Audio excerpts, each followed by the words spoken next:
Hi, I'm here. You are here. Let's do it. I've got an awesome show for you today. The great Jeff Jarvis joins me for a wide-ranging discussion. Always great to catch up with Jarvis. He's indignant, as many of the rest of us are, and on fire. I loved our conversation. Also, I called up our friend, Professor Eric Segall, because I just had to ask him for his thoughts on what the Constitution says about whether or not you can condition aid, the federal government, to states, say, if you don't like their politics and they need your help from a wildfire or a horrible hurricane. His answers might surprise you, but it's a lot more complicated than I thought. So, Jarvis and Segall both join me as my special guests on today's episode of Stand Up.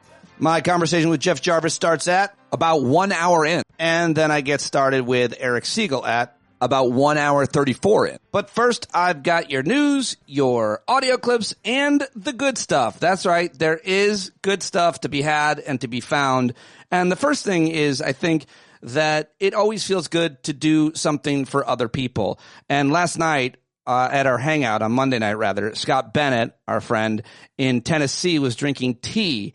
He had some of Kevin's honey in it. And so tonight, inspired by Scott, I made some tea and I put some of Kevin Richburg's honey. Kevin, of course, our friend in Central New York, longtime listener and contributor to the show. He's also a brilliant farmer and he's been keeping bees for the last couple of years, and it's so good. And so the good thing that I want to do is help Kevin sell out of his honey. He's got about 60 jars left. It's about $20 a jar. And there is a link in every day's show notes to buy Kevin's honey, but go to SlatehillEdibleForest.com. SlatehillEdibleForest.com. And I'm going to count down every day how much honey he's got left. He said there's about 60 jars. So, all right, maybe I won't do it every day, but about once a week. But I'm going to keep plugging this just because it makes me feel good to help Kevin out, because he's been so good to me and so many others, and because it's really delicious. If you like honey, you need to send your money to Kevin Richburg at SlatehillEdibleForest.com. And while I'm plugging, go get tickets for PODJAM right now. The end of March, we're going to be in Vegas. I know, it's Vegas. It might be hard. Someone told me it's hard for me to tell my wife that I'm going to just go to Vegas and hang out with all the people I met on the computer every Thursday night. I get it. I know not everybody can come, but I hope that you can consider it, and I hope to see you there. We're going to have about 3 days of fun out in Las Vegas with some of your favorite stand-up guests, including one that's joining us today, Eric Segall. He'll be out there. So those are the plugs, and I'm not done with the good stuff. Always looking for inspiring, thoughtful, wise quotes. And I went back and was watching some old interviews with Dr. Martin Luther King. And I wanted to just share this 2 minutes from an interview he did in 1961 with the BBC's Face to Face, where he talked about overcoming fear, and most importantly, a commitment to a certain moral principle that brings him a sense of calmness and confidence, is how I'm interpreting it. I really like this, and I think it's really appropriate for where we find ourselves right now. I must confess that there are those moments when I feel a sense of inadequacy as a symbol. It is never easy for one to accept the role of symbolism without going through constant moments of self-examination. And I must confess that there are moments when I begin to wonder whether I am adequate, or whether I'm able to face all of the challenges and even the responsibilities of this particular position. I don't think anyone in a situation like this can go through it without confronting moments of real fear. But I have always had something that gave me an inner sense of assurance and an inner sense of security in the final analysis. Even in the moments of loneliness, something ultimately came to remind me that in this struggle, because it is basically right, because it is a thrust forward to achieve something not just for Negro people, but something that will save the whole of mankind. And when I have come to see these things, I always felt a sense of cosmic companionship, so that the loneliness and the fear have faded away because of a greater feeling of security, because of commitment to a moral ideal.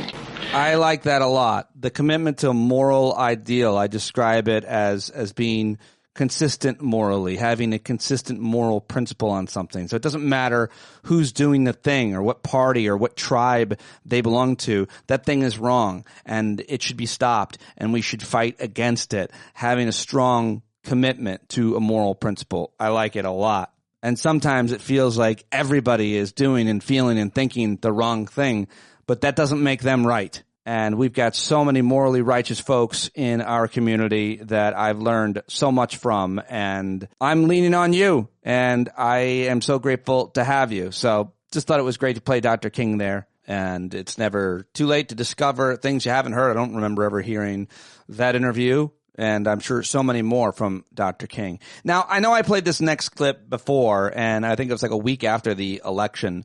But it seems as relevant now as it did then, if not more relevant, I should say. And this is from Charlie Chaplin movie. It's The Great Dictator. And in this speech, he gives this emotional address denouncing tyranny, calls for unity, humanity, and hope in a world divided by war and greed. And so I just think his words are more relevant even today. And I love it. It's like 3.5 minutes. And I'm going to play it again. But I don't want to be an emperor. That's not my business. I don't want to rule or conquer anyone. I should like to help everyone if possible. Jew, Gentile, black man, white. We all want to help one another. Human beings are like that. We want to live by each other's happiness, not by each other's misery. We don't want to hate and despise one another. In this world there's room for everyone, and the good earth is rich and can provide for everyone. The way of life can be free and beautiful, but we have lost the way. Greed has poisoned men's souls, has barricaded the world with hate, has goose-stepped us into misery and bloodshed. We have developed speed, but we have shut ourselves in. Machinery that gives abundance has left us in want. Our knowledge has made us cynical, our cleverness hard and unkind. We think too much and feel too little. More than machinery, we need humanity. More than cleverness, we need kindness and gentleness. Without these qualities, life will be violent, and all will be lost. The aeroplane and the radio have brought us closer together. The very nature of these inventions cries out for the goodness in men, cries out for universal brotherhood, for the unity of us all. Even now, my voice is reaching millions throughout the world, millions of despairing men, women, and little children, victims of a system that makes men torture and imprison innocent people. To those who can hear me, I say, do not despair. The misery that is now upon us is but the passing of greed, the bitterness of men who fear the way of human progress. The hate of men will pass, and dictators die, and the power they took from the people will return to the people. And so long as men die, liberty will never perish. Soldiers, don't give yourselves to brutes, men who despise you, enslave you, who regiment your lives, tell you what to do, what to think, and what to feel, who drill you, diet you, treat you like cattle, use you as cannon fodder. Don't give yourselves to these unnatural men with machine minds and machine hearts. You are not machines. You are not cattle. You are men. You have the love of humanity in your hearts. You don't hate. Only the unloved hate. The unloved and the unnatural. Soldiers, don't fight for slavery. Fight for liberty. In the 17th chapter of St. Luke it is written, the kingdom of God is within man, not one man nor a group of men, but in all men, in you. You, the people, have the power to create machines, the power to create happiness. You, the people, have the power to make this life free and beautiful, to make this life a wonderful adventure. Then in the name of democracy, let us use that power. Let us all unite. Let us fight for a new world, a decent world, that will give men a chance to work, that will give youth a future and old age a security. By the promise of these things, brutes have risen to power, but they lie. They do not fulfill that promise. They never will. Dictators free themselves, but they enslave the people. Now let us fight to fulfill that promise. Let us fight to free the world, to do away with national barriers, to do away with greed, with hate and intolerance. Let us fight for a world of reason, a world where science and progress will lead to all men's happiness. Soldiers, in the name of democracy, let us all unite! Maybe you didn't hear it last time or you never heard it before. So there you go. All right. And finally, in the good stuff, read an email and give a shout out to Mike, who was at our hangout last week. and he spoke up about, he had some raw emotions about everything, like many of us did. And he wrote to me and said, I really appreciate you having the Hangouts. Being able to express myself in a supportive environment like that was amazing, and I'm very thankful for it. We were very thankful to you, Mike. But he went on and said, I said at that Hangout that I was proud of my employer, he works at Target, who still values diversity. And then they turned around and canceled the program the next day. So I created a petition to make our voices heard. That is not okay, and that these programs are important. I need someone else to share this because I don't want to be identified. Yeah, you got it, Mike. I'm sharing it right now on the podcast, and I will share it in the links. So there you go. All they know is your name is Mike. I don't think they're going to find you because maybe that's not even your name. Anyway, really appreciate you, and I will share that petition, and hopefully people will go sign it. So there you go. I like doing good stuff for people. It makes me feel good. I hope that you're doing that as well, using your hands, moving forward, taking care of yourself, writing in a journal, meditating, getting outside, exercising, doing things that you love, spending time with people that you love, making good things to eat, and sleep. Get sleep. I highly recommend that. Okay, that is your good stuff today. Now it's time to get to the headlines that I've gathered for you, and I've got some great clips as well coming up. But man, it's just a flood of news as always, so I'm going to try to get through it for you now. Yesterday was a real day of chaos and confusion for people working in the federal government, and many of us who are in some way or another reliant, dependent, or needing federal government programs, from insurance to loans to just about anything else. Well, a federal judge last night in the District of Columbia temporarily blocked Trump's order to freeze as much as $3 trillion in federal grants and loans. The White House said it was reviewing whether the funds were consistent with Trump's priorities, which is just, first, I mean, needing to unpack that is really important. Trump's priorities are the priorities of the sinister and insidious people he has working for him that are all from this Project 2025 Heritage Foundation or wild right-wing ideology that minimizes, marginalizes all types of different people and historically discriminated against groups. Just to be clear, those are Trump's priorities. And we didn't even get to economics and regulations and legal issues and environmental issues. Obviously, Trump's priorities are to get rid of anybody that isn't loyal to him. It's a loyalty test. It's a big old loyalty test for the whole federal government, and it remains to be seen how it's going to turn out.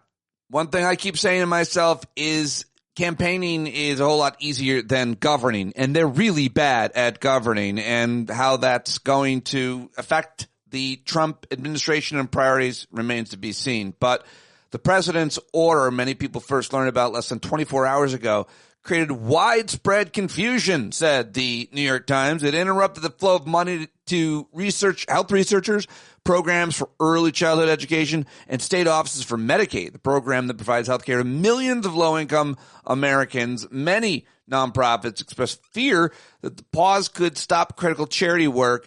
By the end of the day, it started to become more clear that who this was going to be against, but it has still created a tremendous amount of confusion. The move was the latest attempt to purge the government of what Trump calls woke ideology. I gave you my interpretation of it. That's the New York Times interpretation of it. The use of federal resources to advance Marxist equity, transgenderism, and Green New Deal social engineering policies is a waste of taxpayer dollars. Those words, transgenderism, they're referring to all kinds of LGBT protections and exceptions and agreements. Marxism, they're talking about anything that isn't, I mean, frankly, what they want, it's not even free market capitalism anymore, right? It's monopolies and oligarchy. So anything that doesn't correspond and correlate with whatever their agenda is, anything that gets in the way of them making money and expanding their empire. And of course, we know what the Green New Deal stuff is, and they just want to continue to burn fossil fuels. Yesterday, they announced they were going to connect natural gas plants to AI plants. I don't know. I don't understand, but I do know the scientific consensus around climate change and how exactly where we are at with that. That was the big story yesterday. But the day basically ended with this federal judge temporarily blocking the president's order to freeze the $3 trillion in federal grants and loans. This happened later at night, so I didn't get to talk about it with Eric Segall, but it's probably going to end up at a Supreme Court at some time soon. Well, the chaos wasn't over, and he wasn't done, because later last night, he signed an executive order taking steps to end gender-affirming medical treatments for children and teenagers under 19, directing agencies to take a variety of steps to curtail surgeries, hormone therapy, and regimens. The order continued to chip away at social protections for transgender and intersex people, coming one day after he directed the Pentagon to reevaluate whether anyone who received gender-related medical treatments should be permitted to serve in the military, which, again, is ridiculous. Absolutely ridiculous. They act like people, the argument, by the way, that has been made, I saw it be made by Republican congressman yesterday, and it's absolutely preposterous, is that you can't serve in the military if you're taking medication because of your gender-related medical treatments. I mean, millions of people in the military are taking all of the different kinds of medication and serving effectively, bravely, etc. Whether or not you can be on a SEAL team, well, maybe not. But that would be true no matter what medications you might be on. Maybe you've got something that makes your joints sore. Well, maybe you shouldn't be on the helicopter then. This is preposterous. The cruelty is the point, and the arguments are pathetic, really. So it's not stopping this petty tyrant, and we're going to see more of it. So you got to reel it back. You got to say, how much do I want to give away to this guy right now? And then get back to whatever you're doing that you can do, that you can make a difference, and, buy Kevin's honey. All right, well, the White House's Office of Personnel Management, you hear the OPM a lot, sent an email blast yesterday. I got it sent to me by a couple of friends I know that work in the federal government, and it was an insane email. It's from the federal government to the leadership in the federal government. And basically it's offering federal employees a way to resign with pay through September 30th. And it's the most sweeping effort yet that the Trump administration has made to shrink the ranks of the federal workforce. The email instructs workers to reply to the message if they want to resign and take the offer. The offer expires February 6th. So they're giving like a week for people to make one of the most important decisions of their life. I mean, how stressful must this be? And according to the White House, most of the 2.3 million federal workers are eligible for the incentive, which has landed as many employees were facing return to office mandates and threats of layoffs. So it's just massive confusion. And it's not a buyout, by the way. I mean, you're working all the way to September. It's scaring a lot of people. It's way over the top, and it's going to be challenged, I think, also legally. So we'll see what happens with that. But that was also big news. I think we're going to learn a lot more about this guy, Russell Vought, who is the director of the Office of Management and Budget. He is very villainesque, one of the architects of Project 2025. He founded the Center for Renewing America, which is a Christian nationalist organization. So, he's going to try to put Christian nationalists. They're trying to turn it into Gilead. And Trump, I don't think, has really any idea. He doesn't care. That's not his concern. They could do whatever the fuck they want.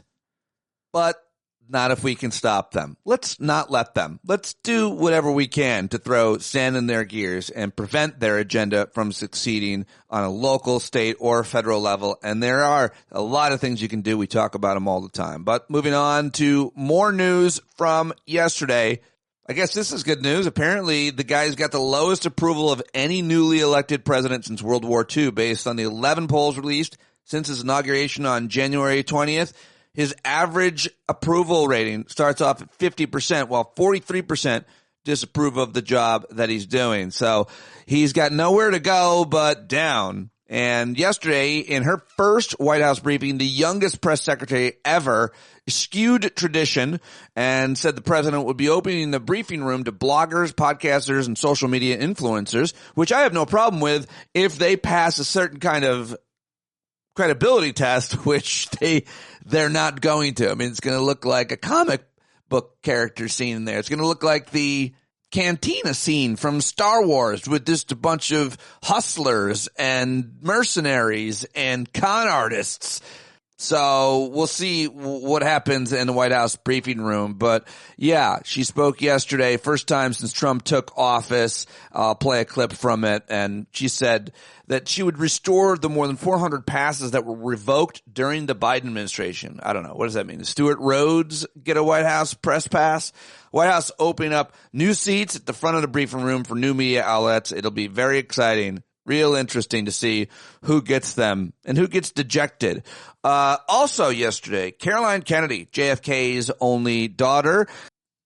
Of course, she wrote a letter and then read it on video. And I've got the whole 6 minutes for you. You can skip it if you want, but I thought every word of it was fascinating. Of course, this is a letter to the entire United States Senate, to reject her cousin, whose confirmation hearings we're going to hear this week, and his nomination for health secretary. She called him unfit. Oh, and she called him a predator. And I'm sure you saw it or heard about it, but if you didn't, I've got it all for you coming up. In Kansas, the number of tuberculosis cases linked to an outbreak in the Kansas City area is continuing to swell. According to the Kansas Department of Health and Environment, the outbreak, which began a year ago, killed 2 people in 2024. The health department said in an update on Tuesday, as of Friday, at least 67 patients were being treated for active tuberculosis in Kansas, the greatest outbreak in the U.S., I think, since like 1950. Kevin Richburg told me this yesterday, and I'm seeing it everywhere now. So that's pretty crazy. Luckily, we have great leadership in place, so don't even worry about it. Today, the Federal Reserve will press pause on further interest rate reductions for the first time since they began lowering borrowing costs in September. Thanks, Trump. Now there's trouble at the FDIC. This government-wide hiring freeze has led the FDIC to yank job offers to more than 200 new examiners, the frontline employees who closely monitor banks to ensure they operate safely and adhere to an extensive rule book. We want banks to follow the rules. We want these people working in the federal government, and we've seen what happened in our lifetime, what happens when they don't. The FDIC is real important, and now they're messing with that. Well, the EU's newest party is the Patriots for Europe, the newly created European Union far-right party, home to populists like Hungary's Viktor Orban and France's Marine Le Pen, will hold a Make Europe Great Again rally in Madrid, Spain on February 8th. And I just wanted to plug it because I'll be opening for Jim Brewer there. Kidding. Horrible. A new far-right party. Let them fail. February 8th, there's going to have to be some kind of counter-protest and movement. There has been in Germany. All is not well at the Los Angeles Times. The owner of Los Angeles Times has been leaning on a veteran Republican who ran a pro-Trump PAC to shape the future of one of the West Coast's biggest news organizations, that according to Steve Bannon over at MSNBC. Oh, this is great news. The doomsday clock has moved 1 second closer to midnight in the latest Armageddon prediction. It's your Armageddon prediction report, folks. There you go. The doomsday clock. This year, the Bulletin of Atomic Sciences cited nuclear escalation, climate change, and biological threats such as COVID and avian flu as the main reasons for the change. But the announcement also name-checked disruptive technologies such as AI and a spread of misinformation and conspiracy theories as major factors contributing towards the change. I think one of the most important things I'm going to try to do here on the show and with our community is to remain connected around a certain central truth that we don't lose, that we can rely upon the experts that I bring on the show and that make up our community. So many brilliant folks out there listening, fact-checking, sending articles, and keeping us honest in the Hangouts and so much more. So I'm thankful for that, and I'll keep focused on that here and with you. And I hope that you'll keep me honest, as always. What else? The Google Maps changing the Gulf of America, the Gulf of Mexico to Gulf of America. That's great. So they've given in. Also, Mount McKinley now instead of Denali, in line with Trump's executive order. So I don't know. I don't care about it. Whatever. I'm not going to get too worked up about that one. And I've got a great news story for you here at the end. How about that? A man was reunited with his dog 8 years 8 years after getting lost. His dog went missing in 2017, and he got a call from an unknown number earlier this month, and he and his dog were back together. I mean, he was apparently moving across the country from Massachusetts to Arizona, where he lives now. And during a stop, the dog got loose from his leash, and he ran off. And they looked for the dog all night, only stopping when they encountered a mountain lion. Then they stayed there in Oklahoma for another week, searching all over for the dog, put up missing posters, and so much more. And he was heartbroken, as you can imagine, and devastated. And on January 15th, he and his husband were driving to California to donate clothes and other supplies to wildlife victims. At about an hour from the California border, he got a call from an unknown number. He ignored the call. The number called again. Eventually, the mysterious number sent a text. It said, "Your dog Damien has been found." Said they didn't believe it at first, but they called the number back, confirmed it was true. Turned out a woman in Oklahoma City had nearly run over the dog, but then picked him up, brought him to stay with her and her brother, and they took care of the dog for 2 weeks until he was able to bring him to a veterinarian who scanned him for a microchip, which showed he belonged to Paul Guilebolt. And it's an amazing story. Phoenix man, Phoenix, Arizona, reunited with his missing dog after 8 years apart. How about that? These kinds of things don't happen every day, but love does. Wonderful things, beautiful things happen every day, and many of them in our community with one another. So focus on that, find that, and be that. Who can you reach out to today and tell them any number of things that you love them, that you care about them, that you were thinking about them? What potentially good consequential encounter could you have with a stranger today? Lots of love. Lots of love. It's easy to spread, so get on it. Okay, those are your headlines. Now it's time for the clips I've got for you.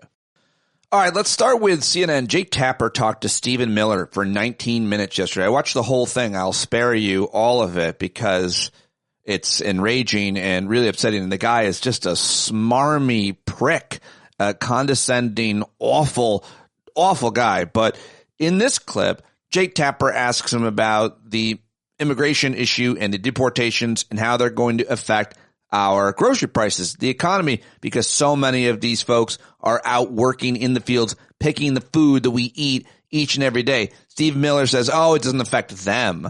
Well, we'll see, but here it is. Let me ask you a question about, because one of the reasons that President Trump got elected, according to President Trump in an interview, I think it was with Kristen Welker of NBC, was because of grocery prices. Not the only reason, but a reason, high prices, inflation, especially at the grocery. The Department of Agriculture says that between 2020 and 2022, 42% of crop workers were undocumented immigrants. And in many cases, as you know, these migrants do jobs many Americans do not want to do. So, how does President Trump make sure that the effort to deport people who are not in this country legally doesn't end up hurting Americans who want safe borders, absolutely, but also don't want to see even more higher prices in groceries? Well, I mean, I'm sure it's not your position, Jake. You're just asking the question, that we should supply America's food with exploitative illegal alien labor. I obviously don't think that's what you're implying. Only 1% of alien workers in the entire country work in agriculture. The top destination for illegal aliens are large cities like New York, like Los Angeles, and small industrial towns, of course, all across the heartland, as we've seen with the Biden floods. Mm-hmm. None of those illegal aliens are doing farm work. Those 30,000 legal aliens that Joe Biden dumped into Springfield. I'm talking about the ones that are. But I'm explaining this. It's important to understand. No, you're kind of changing the subject. I mean, I'm talking about the ones. I will give me 30 minutes. I'll go as deep as you want on this. I'm explaining to you and your audience. I don't have a 30. I'm talking about the ones that work in the agriculture industry. I'm explaining you can come back to you and we can talk about the ones in the cities. I swear. I'll do the whole answer. The illegal aliens that Joe Biden brought into our country are not full stop doing farm work. They are not. The illegal aliens he brought in from Venezuela, from Haiti, from Nicaragua, they are not doing farm work. They are in our cities collecting welfare. As for the farmers, there is a guest worker program that President Trump supports. Over time as well, we will transition into automation, so we'll never have to have this conversation ever again. But there's no universe in which this nation is going to allow the previous president to flood our nation with millions and millions of illegal aliens who just get to stay here. And we are especially not going to allow a subset of those illegal aliens to rape and murder our citizens. So we are going to unapologetically enforce our immigration laws, and as I'm sure you will celebrate, we are going to unleash the power and might of the U.S. government to eradicate the presence of transnational threats on our soil. As I'm sure you will celebrate. Joe Biden brought them in. It's the language and the rhetoric and the tone, obviously, is so deeply triggering and upsetting. And that's what it's meant to do. So are you going to let him do that to you? Or are you going to take a peaceful, calm breath? I need a sound effect. I need a sound effect after every one of these clips that is going to put me and you at ease after hearing it, because we do have to hear a lot of this stuff. I do believe that. And now I've got another one for you. This is a spokesman for the World Health Organization. His name is Tariq Yasarevic. And yesterday he put out this statement regretting the United States' withdrawal from the World Health Organization and pointing to some of the immediate consequences and basically begging the U.S. to come back. This is really important. The World Health Organization regrets the announcement that the United States of America intends to withdraw from the organization. WHO plays a crucial role in protecting the health and security of the world's people, including Americans, by addressing the root causes of disease, building stronger health systems, and detecting, preventing, and responding to health emergencies, including disease outbreaks, and often in dangerous places where others cannot go. The United States was a founding member of WHO in 1948 and has participated in shaping and governing WHO's work ever since, alongside 193 other member states, including through its active participation in the World Health Assembly and Executive Board. For over 7 decades, WHO and the United States of America have saved countless lives and protected Americans and all people from health threats. Together, we ended smallpox, and together we have brought polio to the brink of eradication. American institutions have contributed to and benefited from membership in WHO. With the participation of the United States and other member states, WHO has, over the past 7 years, implemented the largest set of reforms in its history to transform our accountability, cost-effectiveness, and impact in countries. This work continues.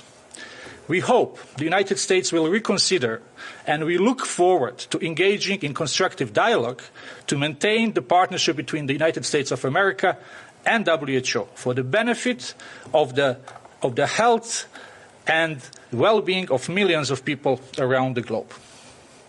All right. There you go. That's the spokesman for the WHO. I thought that was very important, and obviously so is this. If you heard it, you can skip ahead. It's about 6 minutes long.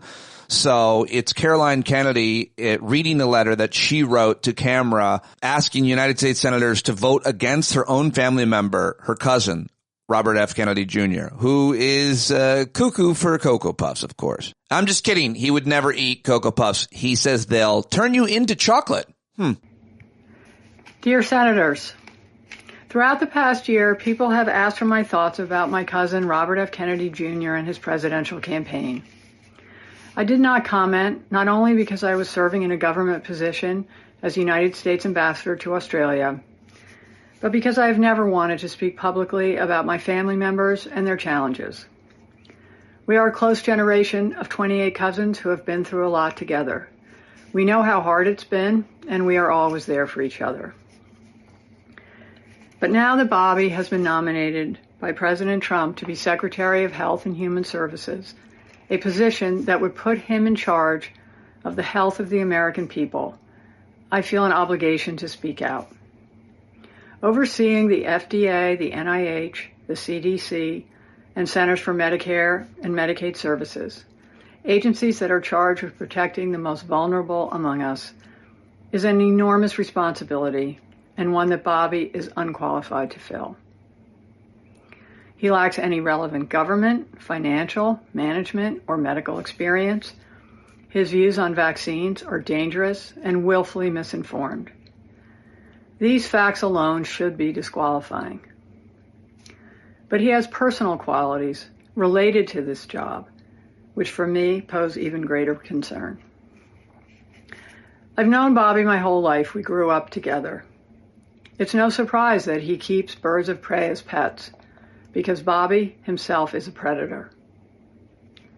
He's always been charismatic, able to attract others through the strength of his personality, his willingness to take risks, and break the rules. I watched his younger brothers and cousins follow him down the path of drug addiction. His basement, his garage, his dorm room were always the center of the action, where drugs were available, and he enjoyed showing off how he put baby chickens and mice in a blender to feed to his hawks. It was often a perverse scene of despair and violence. That was a long time ago, and people can change.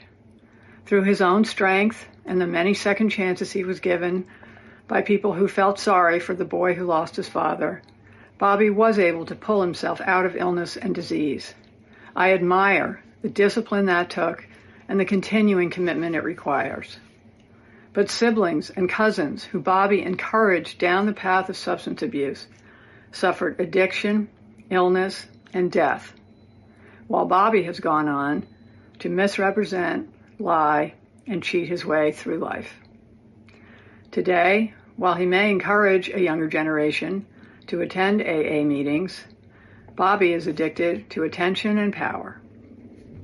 Bobby preys on the desperation of parents of sick children, vaccinating his own kids while building a following hypocritically discouraging other parents from vaccinating theirs.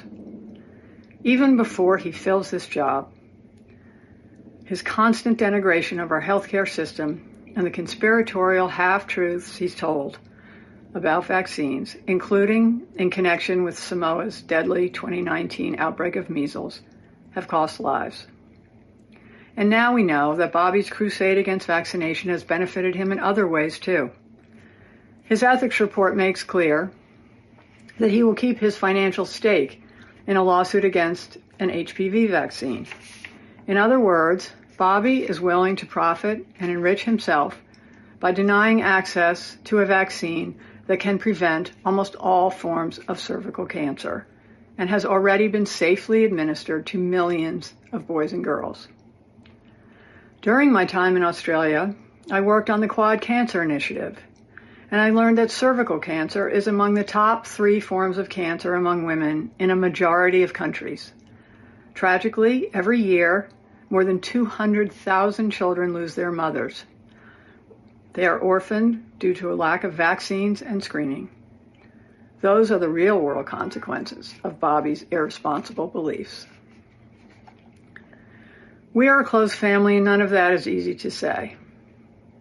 It also wasn't easy to remain silent last year when Bobby expropriated my father's image and distorted President Kennedy's legacy to advance his own failed presidential campaign, and then groveled to Donald Trump for a job. Bobby continues to grandstand off my father's assassination and that of his own father. It's incomprehensible to me that someone who is willing to exploit their own painful family tragedies for publicity would be put in charge of America's life and death situations. Unlike Bobby, I try not to speak for my father, but I am certain that he and my Uncle Bobby, who gave their lives in public service to our country, and my Uncle Teddy, who devoted his long Senate career to the cause of improving health care, would be disgusted. The American healthcare system, for all its flaws, is the envy of the world. Its doctors and nurses, researchers, scientists, and caregivers are the most dedicated people I know. Every day they give their lives to heal and save others. They deserve a knowledgeable leader who is committed to evidence and excellence. They deserve a secretary committed to advancing cutting-edge medicine to save lives, not to rejecting the advances we have already made. They deserve a stable, moral, and ethical person at the helm of this crucial agency. They deserve better than Bobby Kennedy, and so do the rest of us. I urge the Senate to reject his nomination. Sincerely, Caroline Kennedy. All right, Caroline Kennedy, yesterday. That was reverberating across, well, everywhere. I saw that everywhere yesterday. Will it matter? We'll see. Okay, here's something I think enlightening and helpful. I like this guy. He's a big deal on Instagram. He's a comedian and commentator. I don't know him, but he's puts out good stuff. I like it. And his name is Alex Falcone, I believe, and this is some really good points about media and why it works the way it works, I guess is the way I would describe it. I thought this was interesting and well said and important to be reminded of, if not heard for the first time. Here's some quick on learning. You probably think the media is politically biased, and that's just not that important. I don't think politics is in the top 5 ways that the media is biased, and understanding the other ones is really crucial to keeping yourself sane at a time when there is altogether too much news. Number 1, they're biased towards clicks. The news business sucks, and they are desperate for clicks and subscribers and viewers, and it's always been like that. Like before it was 6 things in your bedroom that can kill you, it was, could these 6 things in your bedroom kill you? More at 11. And before that it was newsboys yelling, extra, read all about it. Half dozen things in your bedchamber that wish you ill. Number 2, the easiest clicks are always fear and anger. They are by far the easiest emotions to make people feel. That's why I'm using this tone, even though I think this is kind of an upbeat story I'm telling. That's why the news is covered with violent crime every night and not stories about how crime is actually down. And that's why there are so many stories about the price of eggs and not about how the Fed had actually kept inflation lower than other countries who faced, even saying it. I'm bored out of my mind, but you show me the egg thing and I'm like, ugh, I love omelets. By the way, I need to tell you that this video is brought to you by Vultures. Vultures. There is such thing as a free meal as long as your stomach acid is strong enough. And number 3, and I think one of the most important biases in the news, is laziness. Actual reporting is hard and expensive, and it takes a really long time. Writing a story about how somebody tweeted something doesn't. There are good reporters doing good work, but all of it is being subsidized by crap from those other 3 biases and puzzle games. So when you see stories like famous person tweets something upsetting, you can safely ignore it because that's just 3 biases in a trench coat pretending to be news. Yeah, good stuff. Good stuff from Alex Falcone. I like that.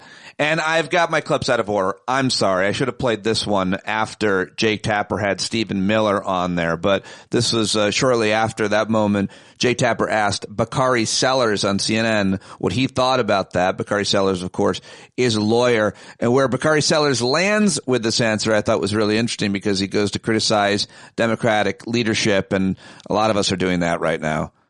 You're an attorney. I don't know if you were listening to Stephen Miller earlier today, but he basically just said he doesn't think that it's constitutional for Congress to mandate that President Trump give a 30-day notice, as the law would require, before he fires inspectors general. And I'm wondering if you think that that is emblematic of kind of the Trump administration's posture here. Just, we're going to do what we're going to do, and we'll see if anybody challenges. I think so. And I think whether or not you're looking at the firing of the inspector generals or this chaos caused by this governmental freeze, you're seeing that Stephen Miller is putting his thumbprint on, the future of what this country looks like. And Project 2025, which people talked about till they were blue in the face, is actually coming to fruition. This is chaos. And I actually applaud Congressman Dent for going back to the Muslim ban, because we were told that this was going to be a different Trump administration, that you weren't going to have the chaos that we saw in the first one. But here we are again, and you're talking about the devastating effects of this on SNAP recipients, WIC recipients, federal aid and grant recipients. But Democrats apparently have been caught flat-footed, Jake, and that's the most disappointing thing. I mean, the House Democrats have a meeting tomorrow over something that's urgent today, and then we rolled out Chuck Schumer. I mean, I think that when you have institutions and places that are affected, we need to go to our constituents quickly. Those voices need to be up. 15, 30-second ads talking about how this affects them. My daughter actually receives federal grant money to go to Howard University. Benedict College, right down the street, 95% of their $65 million budget is from federal grant and aid money. The uncertainty, old folk who can't get Meals on Wheels, we don't need to hear from Chuck Schumer. We need to hear from people who are actually affected. And it's just malpractice that Democrats suck at this so bad that we're allowing Donald Trump and Stephen Miller to run roughshod on what our government looks like, and people are learning the wrong lessons from what happened November 5th. Also on CNN, it's Bakari Sellers yesterday, but also on CNN, this happened on Monday night. Many of you sent me Catherine Rampell telling Scott Jennings to go ahead. If it's no big deal, why don't you give the old Nazi salute we saw Elon Musk give that you're defending, and now saying that I'm going to get sued for saying? This salute trutherism is outrageous. This is the most. Do it right now on TV. This is the biggest conspiracy. Do it right now on TV. If you think it's normal, if you think this is a normal way to greet people, do it right now on TV. Why won't you? Yeah, salute trutherism, he's calling it, and says it's the biggest conspiracy theory going around the media right now. Okay, all right. They try to tell you that you didn't see what you saw. And now let's go to the White House briefing room for the first time with Carolyn Levitt briefly. You're up here in this briefing room speaking to the American public. Do you view yourself and your role as speaking on, advocating on behalf of the president or providing the unvarnished truth that is, not to lie, not to obfuscate to the American people?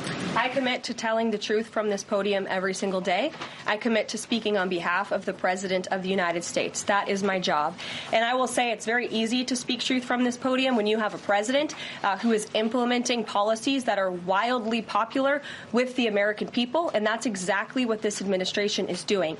Okay, well, I wonder how long she'll last. She had a giant crucifix on, by the way, just making sure everybody knows how Christian she is. They're all signaling how Christian they pretend to think they are, but then they act horribly, really terribly, and non-Christian, it would seem. Here's a little bit more, and I won't be playing too many of these, I don't think, but just wanted to give you some samplings from the White House briefing room. There probably won't be that many briefings. Here it is.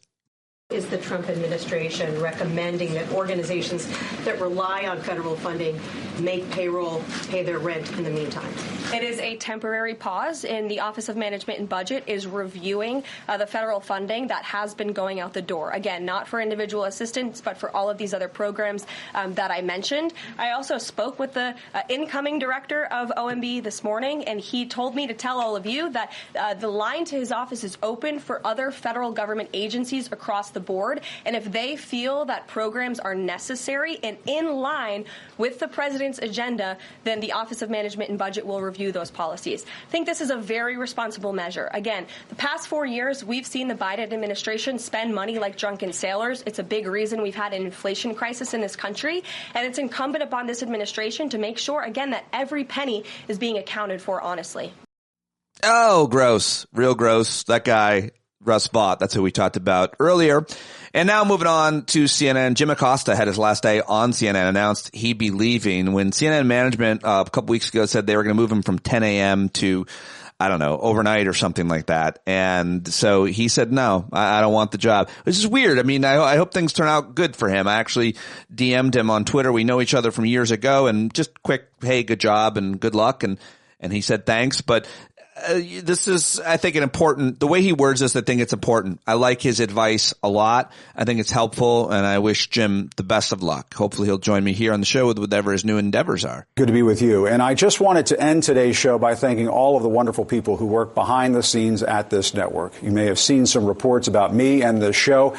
And after giving all of this some careful consideration and weighing an alternative time slot CNN offered me, I've decided to move on. I am grateful to CNN for the nearly 18 years I've spent here doing the news.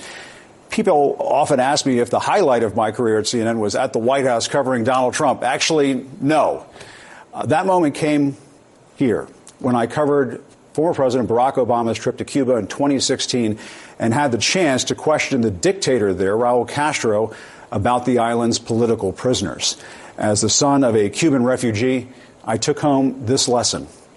It is never a good time to bow down to a tyrant. I've always believed it's the job of the press to hold power to account. I've always tried to do that here at CNN, and I plan on doing all of that in the future. One final message. Don't give in to the lies. Don't give in to the fear. Hold on to the truth and to hope. Even if you have to get out your phone, record that message. I will not give in to the lies. I will not give in to the fear. Post it on your social media so people can hear from you too. I'll have more to say about my plans in the coming days, but until then, I want to thank all of you for tuning in. It has been an honor to be welcomed into your home for all these years. That's the news. Reporting from Washington, I'm Jim Acosta. All right, well, there he goes. Jim Acosta's final day over on CNN. And now let's head over to CBS, where Stephen Colbert had MSNBC's Chris Hayes. Are you still with me? It's a lot of networks joining him to talk about his new book, which looks fascinating, called Siren's Call. And I thought these two clips were really good. I like the way Chris explains things, as terrifying as it is. I think it's helpful. Here's Chris Hayes talking to Colbert while he's promoting his new book. What's been your reaction so far to the last week? Yeah, I mean, I think it's in the worst case scenario neighborhood. Yeah. There's a few things he's done, I think, that are real indicators. So off the bat, I think the fact that, look, they could have done a little work and they could have had a day one executive order saying, I am directing the acting attorney general to review all the cases of the 1,500 people that were prosecuted for January 6th. Come back to me with recommendations distinguishing between violent offenders. They could have said, we're giving these 1,000 people who didn't commit acts of violence a pardon. The fact that they said all of them are out, jailbreak, the guys that took a baton and beat a cop over the head and bear sprayed them and went on Facebook later to brag about tased him into a heart attack. All of those people and the people convicted of seditious conspiracy against our republic, they're all getting jailbreaks. And one of them, Stuart Rhodes, is going to be at my rally the next weekends on stage. That is not, oh, they got too lazy to distinguish. That is a very clear message about embracing and promoting political violence on his behalf and a payback for it. And now some organized, some random group of violent offenders, a violent mob that owes him. Correct. And who have said to my colleague Alex Wagner, who's been doing great reporting the last week, one of them said I'd die for him. Okay, that's the first clip. And then there was this other moment, which I thought was important. I recommend you watch the whole interview. It was very interesting. His new book is interesting, but a little bit more. The news just broke, and you may know something about this, I hope. The news just broke before I came out here that he has now fired Department of Justice employees who worked on the investigations against him, like the Jan 6 or the documents cases. Those people are fired. What do we know about this? Well, it's a little unclear. So, in order to explain this, put 20 seconds on the clock for something sort of dry but important. Jimmy? Thank you. There are two types of employees broadly in the federal government. There are political appointees who serve at the pleasure of the president, and there are career civil servants who are protected by statute from being fired for political reasons. And the reason we have that is because basically in the late 19th century, we had developed a federal government that kind of operated like the bad old urban Chicago machine. You got the job because you were someone's nephew or because you knocked on doors for this guy. We have civil servant protection so that career officials can't be fired at the whims of a president because we don't want to stuff the entirety of the federal government with essentially apparatchiks. To the extent these people were fired are career civil servants, which it's not that clear yet which part of the line they fall on. It seems like a flagrant violation of the law, and they will have a for-cause lawsuit. But again, he's like, who's going to check me? And the lawsuit would be put me back in? Yes, exactly. Reinstate me. To a place where everyone will hate me and yell at me? Yes, exactly. All right, okay. Although, look, one of the things I think, this is a kind of earnest point, but I think it's really important. I have, over the course of my career as a journalist, had the joy to talk to civil servants in our federal government doing all kinds of things. People that work in the USDA, and people that work in the public health infrastructure, and people that work at the Pentagon. I mean, there are so many people that work for the federal government who just really care and really are nonpartisan and really want to serve the country and whose expertise we rely on for so much. A universe in which that is all gutted so that Donald Trump can pick whoever's in his Truth Social mentions to run, who's going to inspect your meat is a nightmare scenario. But it's also what he wants to do. Again, real quiet. Yes. Yeah, real quiet. I got real quiet on the Ed Sullivan Theater when Chris Hayes was laying that out. Okay, now let's get to Senator Chris Murphy. Apparently I've been calling him Scott Murphy. Thank you to whoever corrected me. I forgot. But he looks more like a Scott than a Chris. He's from Connecticut. I like him. Gave a little press conference with other senators yesterday. This is about 3 minutes, and here are his comments. Could they be doing more? I'm sure. What are your suggestions for what the United States senators should be doing more of outside of voting to confirm any more of Trump's cabinet secretaries? Here he is, Chris Scott Murphy. So this is an attempt by Donald Trump to seize power. That sounds like a provocative thing to say, but how else do you describe what we have watched happen over the last week? the broad immunization of political violence, the illegal firing of inspectors general there to make sure that the money of the taxpayers isn't stolen. And today, the illegal and unconstitutional decision to put the President of the United States and no one else in charge of who gets federal money and who doesn't. What President Trump is doing is seizing control of the federal budget and deciding by himself who gets money and who doesn't. For two reasons. One, he wants to bank money so that he can afford his massive tax cut for billionaires and corporations. But second, so that he can hand out money to his friends, to the companies that are run by his billionaire donors, to states that voted for him, to congressional districts with members of Congress who are loyal to him, and so that he can deny money to any organization run by Democrats, to companies that are competitors to his billionaire friends, to congressional districts represented by his political opponents. This is what a king does. This is not how a democracy works. One man does not decide how taxpayers' money is spent so that it only gets sent to the president's political friends and it gets used to punish his political enemies. The scope of the damage that will be done is enormous. To poor kids who rely on Head Start programs, to families who desperately need that cancer research done, to veterans who, if they miss one or two appointments, their life falls apart suddenly overnight. We have to understand what is happening in context, right? The president wants you to be distracted by the day-to-day announcements, but put together the pardoning of the violent rioters, the firing of the inspectors general, and today, the stoppage of federal funding, leaving the decision only to the political whims of President Trump, represents the gravest, most serious constitutional crisis of our lifetime, one that threatens to undermine the very premise of American democracy. And I'm glad to be standing here with my colleagues to raise this alarm. Senator Chris Scott Murphy. And now it's time to get to the final clip. I'm an hour in. Wow. Maybe a little overboard today. I got two guests. Whatever. Hey, I hope you like it. Hope you listen all the way to the end, and it gives you a lot of choices. But this is Jimmy Kimmel on ABC's Jimmy Kimmel Live last night. Joining us here at our headquarters in the Golden State of California. We had a little bit of rain. We had just enough rain to put out the fires, not so much to cause mudslides, which is good news. But even better news, we got some news last night. We will never have problems with fire here again, thanks to a stroke of the Sharpie from President Donald J. Trump, who announced last night the United States military just entered the great state of California and, under emergency powers, turned on the water flowing abundantly from the Pacific Northwest and beyond.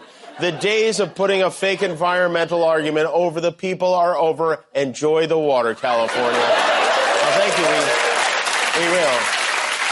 Guillermo, fetch me my slip and slide. The water is back on. Yeah, sure. And here's the question. Do you think he actually believes this happened, or does he think we're so dumb we believe it happened? It's incredible. The minute I saw the post, I ran to my sink, I turned it on, water came just gushing out. I let it spray, I danced around like I was Shakira or something. And unfortunately, the party poopers over at the California Department of Water Resources ruined all the fun. They wrote, the military did not enter California.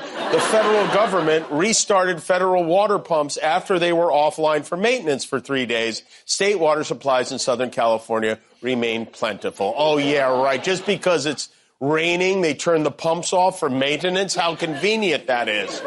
Has a president ever been in a Twitter feud with the Department of Water before? I don't think so. This is such a weird new twist, the whole thing. The military did not enter California. We don't have a water shortage. The pumps they turned on don't even connect to the LA water system. And the governor's office released a statement that said attempts to connect water management in Northern California to local wildfire fighting in Los Angeles have zero factual basis. California continues to pump as much water as it did under the previous Trump administration's policies, and operations to move water south through the Delta have absolutely nothing to do with the local fire response in Los Angeles. But don't say any of that to Trump's new press secretary. Could you clarify what the military's role was, where the water came from, and how it got there? Again, the Army Corps of Engineers has been on the ground in California to respond to the devastation from these wildfires. And I would point out that just days after President Trump visited the devastation from these fires, the water was turned on. That is because of the pressure campaign he put on state and local officials there who clearly lack all common sense. Right, clearly. So clearly, it's invisible, in fact. Yeah, this might be worse than when he made Sean Spicer say he had the biggest inauguration crowd in history. Whether or not the U.S. military entered California and turned the water on is not a matter of debate. This is not liberal versus conservative. It didn't happen, okay? But no one calls them on it. Yeah, that's right. No one calls them on it. But the comedians always do. And that's one of the reasons why we listen to and love folks like that, and hopefully listen to me for all these years. Okay, now let's get to my guests. How about it? Yeah, we're an hour in. Can you believe it? Jeff Jarvis is one of my favorite people to talk to, and I always love our conversations. I always learn a lot from him. He's got a lot of integrity. He's got great passion and an awesome ability to communicate. I've heard him first on the Howard Stern show when Howard would talk about his reviews and respected him and had him call into the show. He's, of course, a journalist, a professor, a public speaker, a critic of all kinds of different entertainment, including television. He's the media's pundit, and the former professor at Craig Newmark's Graduate School of Journalism. He's done it all, everybody. We love Jeff. Get his new books. Follow him on social media. Let's do it right now with the very passionate Jeff Jarvis. He's very fired up today. Jeff, what are you so worked up about? I'm fucking pissed off at everything, especially my own field of journalism. We are failing the world. Democracy is falling down around our ears, and they're just giving us shit, and I'm mad about it. Yeah. Anything else? Let's just do a little tour here, shall we, Pete? Anything else of the day? Yeah. Go ahead, please. Give me The Broken Post headline: Did RFK Jr. or Michelle Obama say it about food? Take our quiz. People are going to die, and you're making it into a fucking game. A lot of posts this morning. Eduardo Porter: Trump is popular abroad, but will his foreign policy doom humanity? No, he's not popular abroad with anybody who has sense. Go to Denmark. Shadi Hamid in the Post: Trump has become normal. That could be a good thing. They normalize right in front of our eyes, and they tell us it's all okay. This is the new normal. Meanwhile, Google is bending at the knee and is renaming the Gulf of Mexico.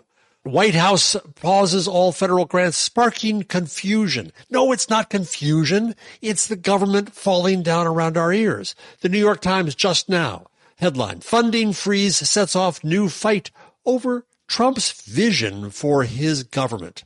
Fuck me! Can you speak English? Can you tell us what's actually going on? This is totalitarianism. It is happening right and left. There are mass deportations underway. They're cutting off the government funds and ending government as we have it. They're ending Black History Month because they're racist. This is what's happening all around us, and this is how our major media is covering it. I give up, Pete. How are you? Well, you're not giving up. I don't like your... I give up on these institutions. They've shown that they are incapable of covering the most momentous story in their lives. When you say you give up on these institutions, they're still doing all kinds of original reporting. You're still reading them and looking at them, but you're changing the way you think about them. Help me understand what you mean by give up. Good question. Well, there are people within them. There are reporters within them. We both name them who do good work still. Yes, that's probably true. But the institutions as a whole and how they present the news and how they assign the news and what they do is failing us. It is not covering the story that's happening. We are 1 week in to totalitarianism, and this is how they view it, with their white-gloved euphemisms, with their games, with their cutesy moments, with their question headlines. No, they're not being honest with us.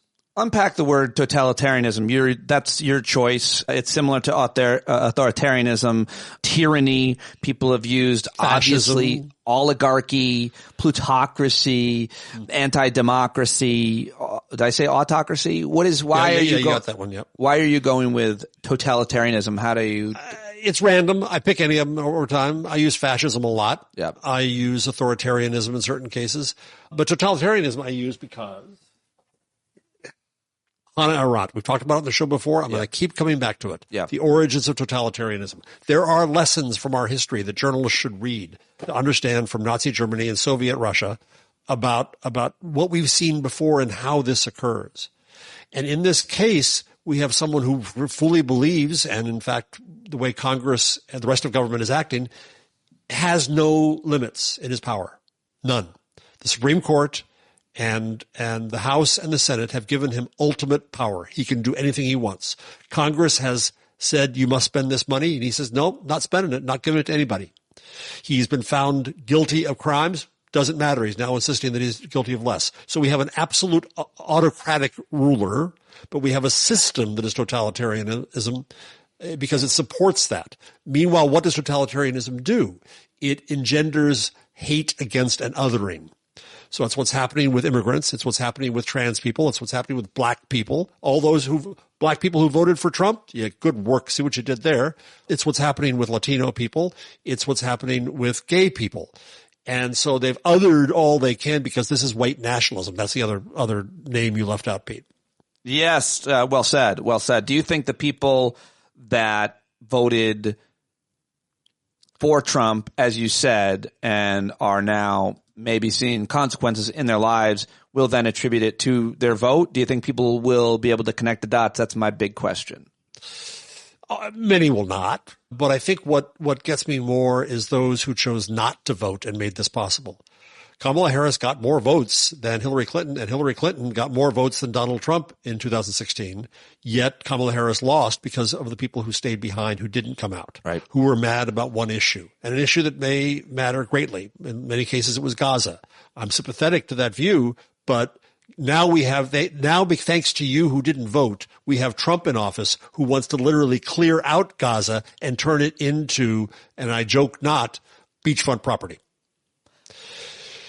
This is where we are. This is what happens when you have no responsibility in your democracy. You have done a specific deep dive over at Medium into the broken New York Times, as you call them, #broken times, titled, "This is how the #broken times covers the fascist oligarchy." And within this piece, you've put a whole bunch of examples. And so you mentioned, I think, one, but maybe go into this a little bit more specifically on the New York Times, their framing, their headlines, their actual reporting, the angle of it. This was just one day in the Times, and I went and did a whole bunch of screenshots. So the art of the image, Trump as his own executive producer, when they're treating this as the television show, which is how we got here indeed, but that's the problem. And I've just read a whole bunch of headlines, so I won't bore your viewers with yet more of them, but there's more examples of prevaricating headlines that try to present a vision of America going along.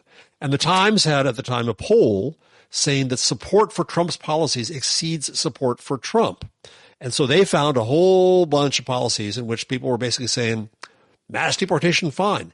At the same time, on the same day, the Wall Street Journal had a poll showing the opposite, that 87% of people were indeed in favor of deporting immigrants who have criminal records, but to deport all immigrants who are here illegally, no. 42% said no. And so I think we have a false view of not only the government and what's happening there, but of the country as we are. And they present us in wacky ways. So the Times thought that they could present the inner thoughts of a nation by doing one of their diner visits, where they go and get random quotes from a few people they believe in. And the quote that they put on the homepage to represent Vox Pop of America is, honestly, I think after the election was pretty heavy. So they're demeaning the entire population by whom they pick. And then this week, the Times went to Europe because they run out of diners. So they went to the Kneipas and the imbisses of Germany and the salons and bistros of Paris to find right-wingers who were supporting right-wing politics there, doing the exact same thing and presenting the world as if it is right-wing. Meanwhile, tens of thousands of Germans were on the street this week across Germany, the fascism and the AfD and what's happening in the election in Germany right now. And meanwhile, Pete, we're not demonstrating. And the Times isn't going to diners to find people who disagree with Trump. So the picture of our country is getting skewed in, I think, dangerous ways. It's normalizing the wrong end of the country. Yes, it's a really important way of putting it, is that the picture of our country is getting skewed and things are being normalized that aren't. And I think I don't know how exactly we combat that, but it is great, getting together with folks. I'd love for you to join us one of our hangouts. I'm doing it twice a week now because it helps. I saw the link came in yesterday. I said, no, it's not Thursday. Yeah, Monday and Thursdays now to 8 p.m. And specifically, one of the things that does happen is things get unskewed to a certain extent, or people, it's good to connect with people that you know and trust to some extent, many of which have a lot of credibility, to talk about what's happening in their community, especially with all of these issues within the federal government workforce right now, from remote work to confusion as to whether or not I have a job, to freezing hiring, to freezing funding, and all of it. It's important to talk to people, but that's supposed to be the job of journalism, to unskew, to give a better, more nuanced picture of things. And there are a lot of great independent journalists doing that.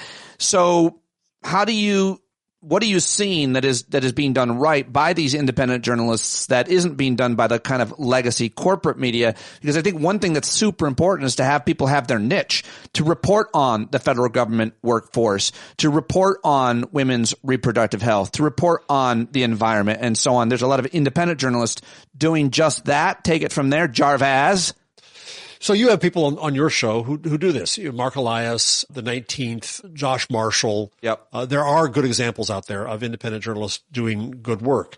But the needs are changing by the minute. I saw a TikToker yesterday who said, well, now that the federal government is not reporting products that are being recalled that might be dangerous to your health, on TikTok, I'm going to tell you all the products.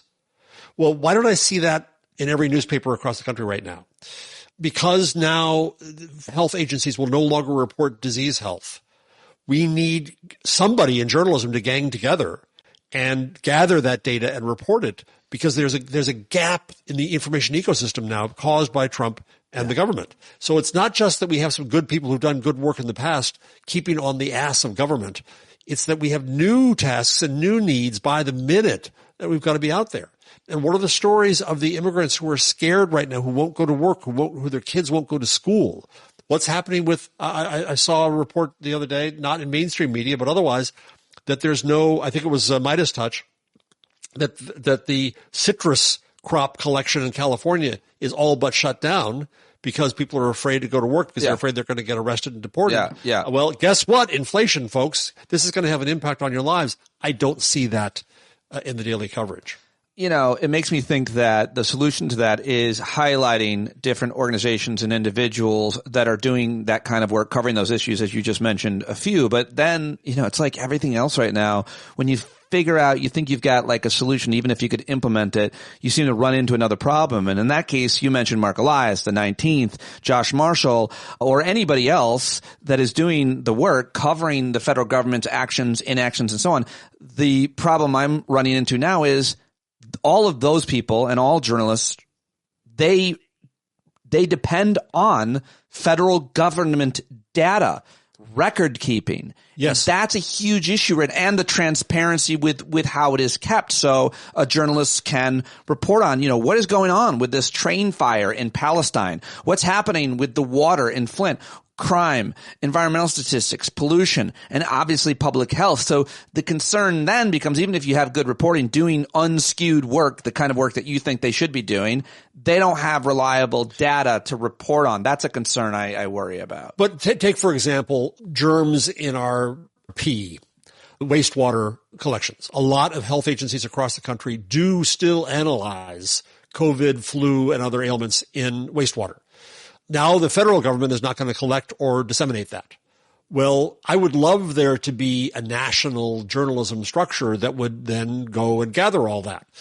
Who's going to do that? I don't know. Is it the Associated Press? Maybe. Is they it don't have the INN, resources. They don't have no journalist, has the resources to measure wastewater. But it's being done by local health authorities. By the state and local. Okay. Right. So just gather what exists. Now, you know the red states are going to stop giving it to you. You know you're not going to find out people getting sick in Texas, but at least you can see what's going on, collect what we have. But American journalism has never been organized in that way because we're highly competitive with each other. We think everything's a scoop. This is not the time for that. This is the time for collaboration and coming together. And the other thing, as you're talking, Pete, that occurs to me, my friend Dave Weiner. Dave is an amazing character. He was a founder of podcasting and blogging and of RSS. He's really a brilliant visionary. And Dave's been talking for a while about how and it just occurs to me as you're speaking, we have to give them something to cover. And the problem is there's no demonstration where we're going out in the street, and there's no way for them to come and find us easily and quote us easily and see that there is this foment of anger that occurs out here. And I also wrote about last week the Edelman Trust Barometer, which is 25 years now they do this. This is a year where it's grievance around the world, and it's pretty frightening. A majority, 53% of young adults age 18 to 34, see hostile activism as a viable means to drive change. And you ask, what is hostile activism? Well, overall, 27% of the respondents said that they define that as engaging in online personal attacks against individuals who you see standing in the way of the change you want to see. A quarter see it as creating or sharing exaggerated or even false online information to influence public opinion. 23% to threaten or engage in physical violence against the institutions or groups. Listen to that again. Or groups that you see as standing in the way of the change you want to see. Or 23% to damage property. That's the fire keg we have going here. And we can put it in a positive way. Did we talk last time I was on? I just read the book, The Wide Awakes. Have you heard of this book? I don't remember, but I'm usually not listening. Just like a good radio guy. So The Wide Awakes is a book, I forget who the author is. John Grinspan? Thank you. And he is a curator at the Smithsonian. And I came across The Wide Awakes before I read the book through some other research I'm doing. And I didn't know about it, and he didn't either. And now there's a book about it. It was a movement before the election of Lincoln that started in Albany, New York, of young people below voting age at the time who created a kind of uniformed movement and band. They wore black capes and white hats, and it ended up going across the country such that Greenspan calculates that if we looked at the percentage of alleged membership then, it would be 5 million people today. Wow. The Wide Awakes, a youth organization, later a paramilitary organization cultivated by the Republican Party during the 1860 presidential election in the United States, using popular social events, an ethos of competitive fraternity, and even promotional comic books. The organization introduced many to political participation and proclaimed itself as the newfound voice of younger voters. The structured militant Wide Awakes appealed to a generation which had been profoundly shaken by the partisan instability in the 1850s and offered younger Northerners a much-needed political identity. Never heard of it. So where are our Wide Awakes of today? And I'm not suggesting a militarized, armed movement. I am suggesting, however, an organized movement of movements together. And, General AOC, I will follow you onto the streets. Right. We need that movement. We need those younger leaders. I'm too effing old. So are you, Pete. No, but I've got a cape. I mean, I'll get out there. I'm in good shape. I'm in good. I'll get a hat and cape or whatever the uniform is. The hat will look good on you. Yeah. Always wanted to wear a uniform. By the way, thank you for not wearing an ironic hat to hide the fact that you're bald. Be bald. I'm proud of you for that. I'd be lying if I said I didn't do that sometimes. Okay. But we need this movement, right? And where is it? I think I sense a lot of people want someone to follow. Yeah. I said something online. I'm going to get in trouble again for this now. I said something on the socials about how I hope that we get to hear Kamala Harris, no one better to talk about the illegality of what Trump is doing. And then I got people on just one of the socials on Threads who got mad at me and said, take her name out of your mouth. You white men should be doing more. Stipulated. You're right. Yes, we should. I was saying this not out of an expectation of her, but out of the fact that I still consider her my leader and I want to follow her. I want to follow AOC. We can name 10 people out there who I'm disappointed in my new Senator, Andy Kim, who voted, I think, horribly in the last cabinet nomination. They're not resisting at all turns. Yeah, they're confirming. A lot of Democrats confirming. I just talked to Maura Quint yesterday about this, and she mentioned that. I didn't know it. 16 Democrats voted to confirm the Secretary of Treasury choice. Bessent, I think his name is. He's not good. He's a private equity guy. They should. And she mentioned only one Democrat voted for Trump's Treasury Secretary when he was elected the first time, Steve Mnuchin. So what do you think changed is the question. Why would they vote for him? I think it's important for us not to be flip and cynical. Mm-hmm. I think that there might be, I think it matters as to why, what changed. And I think that they're worried about their people being punished by Trump if they don't vote for him. They're concerned about the punishment that might come as a result, and that punishment is going to go to their people. That is my most thoughtful interpretation of why they might be voting in this case for that guy. It's going to come either way, so why not do the right thing? That's exactly what Maura said. Right? I mean, look at ABC, right? So they settled and they gave him a bunch of money, and then the FCC restarted cases against ABC. Didn't do you any damn good. Our leaders aren't leading, and so we need new leaders. I mean, just look what they did to AOC and the party. The Democratic Party is disappointing. Now, I don't believe that means we splinter off into new parties. We are stuck with a two-party system. What we have to do is to create pressure on the Democrats to do the right thing. Right now, the pressure is Trump and being afraid of him. Well, they got to be afraid of what we're going to do in the election. And Andy Kim, you did a really bad vote in the Senate, and I paid money to you, and I'm going to call your office today, and I'm going to tell you how pissed off I am at you and how disappointed I am at you, because that's what we have to do to create countervailing pressure. It would seem that, switching the subject a little bit from focusing on pressuring government back to media, your specialty, obviously. We were talking about this at our hangout last night, and there's some good reporting or theorizing about this, but it seems pretty plain as day. You mentioned the ABC News settlement. Now there's pressure on CBS that the scheme is, let me see if I can get this. Trump and the administration are going after every major media outlet, and they're filing these civil lawsuits. And what Trump gets is money in his own pocket. What the administration, what he also gets is they do his bidding. They bend the knee. Yep. Their programming, their angles. I mean, I can't see Stephen Colbert changing anything about what he's doing at CBS. But there's the question is, can any corporate media outlet, any major legacy media outlet, and when do they come for the independents, sustain the civil lawsuits and all that happens and the punishment that they're likely to get? It would seem that they all are going to have to bend at the knee, and the biggest one of all would seem to be Mark Zuckerberg and Meta, because he has more eyeballs, his organization Meta, than any of the networks. So he's got Facebook and Instagram, so hundreds of millions, if not more, people around the world. And so what do you think about all of these major companies and individuals having to do whatever they're told as a result of this scheme, if I have it right? It is possible to stand up. Costco is, McDonald's is getting rid of DEI. Target is getting rid of DEI. Screw them. But Costco is standing apart and saying we won't get rid of DEI. And I just went there the other day and it was crowded as hell. It was too crowded to get my $1.50 hot dog. We have to, I don't think we can boycott every bad company, because that's going to mean we end up with nothing. I think instead, we got to keep pressure on the companies as well. And so Google, Meta and Zuckerberg is unfortunately in recent years not surprising, and it's disappointing and it's angering.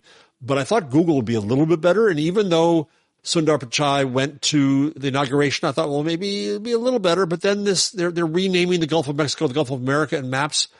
Why? Stop this shit. And I want to see the employees of Google at least try to protest this. Where's the pressure there? Or they're just beaten down and going along. Media companies, yeah. One thing we need is 1,000 Mark Eliases.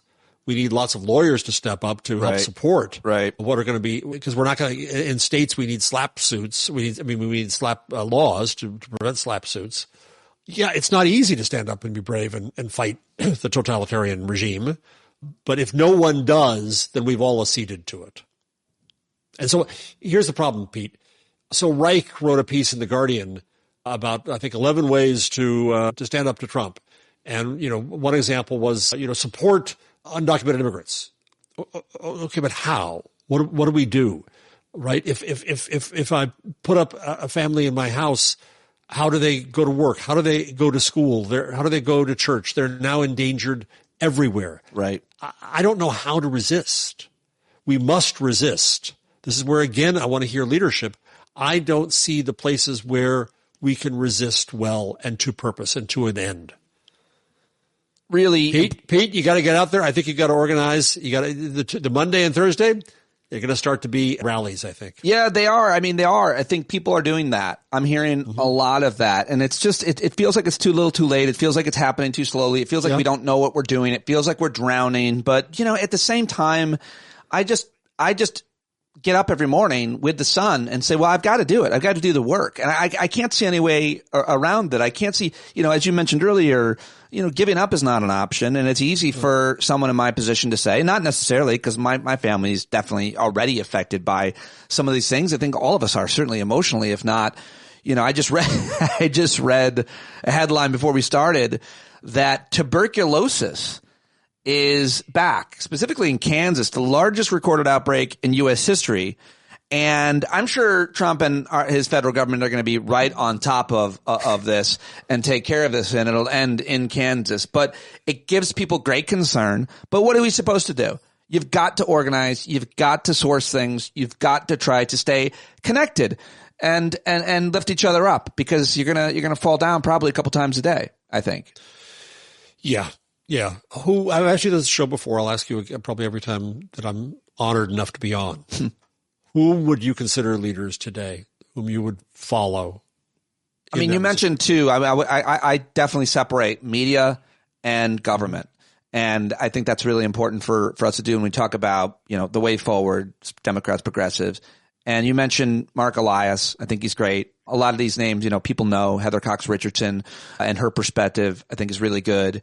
But I also think in terms of Congress, you mentioned Alexandria Ocasio-Cortez. Many of us see her as someone who has all of the knowledge and wisdom and deep knowledge of what's needed. And what's needed is a working class movement. And she understands that she answers to that, and not to special interest. And, I think her charisma and understanding of social media is what we need more than ever before. So, I don't look too much to the corporate media outlets other than their original reporting, especially in their international reporting.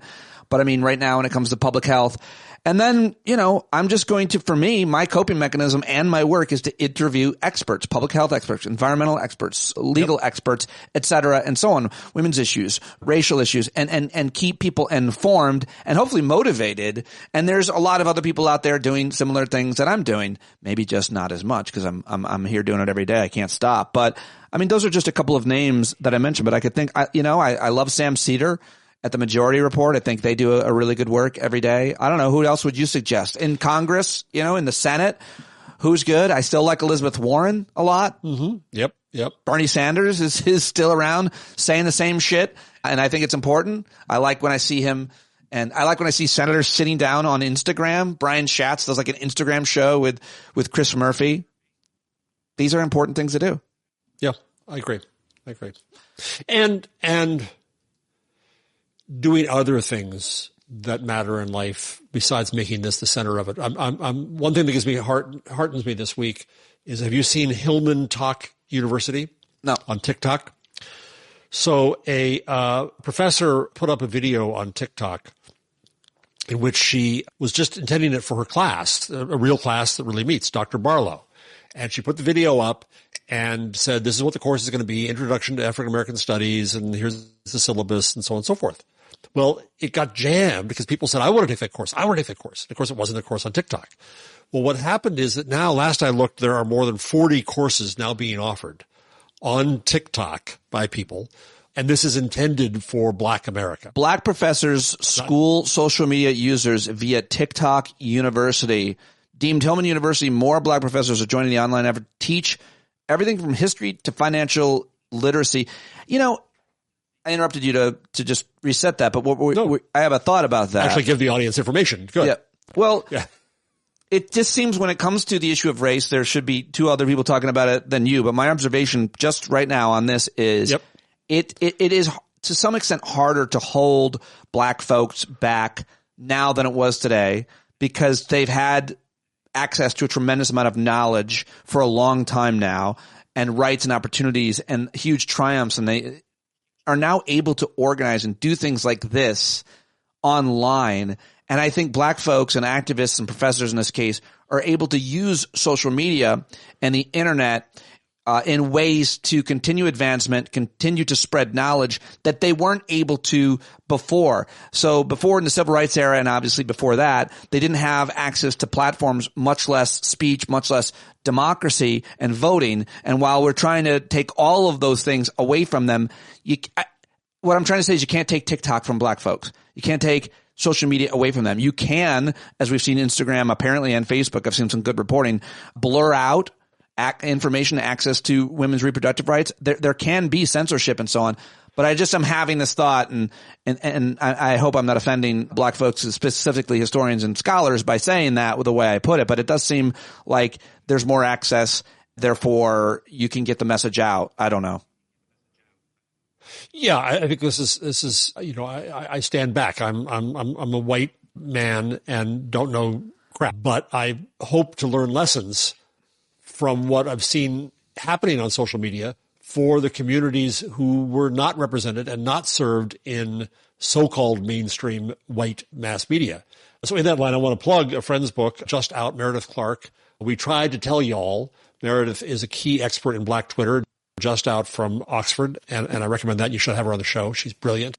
That's one example of, just like Hillman Talk University, of people using a tool made available to do what they couldn't have done otherwise because of the institutions of media and corporate life in America. Right. That's perfect. And Twitter is taken over and is a pile of crap, but there's still people there. TikTok was banned, but there are still people there. We got to see the trees for the forest and look beyond the brand and the entity down to the voices and the communities that are there doing what they wanted to do, can do at last. You know, one of the great things that you do on a regular basis, and I hope you'll continue to do this, and I would talk to you about it every week, is just this interpretation of headlines and reporting that is valuable and original with your credibility, experience, and kind of anger around it, and courage, really. I think it's really important. I hope that you'll keep doing that because honestly, when I read these newspaper headlines and stuff, I don't often see a problem with them.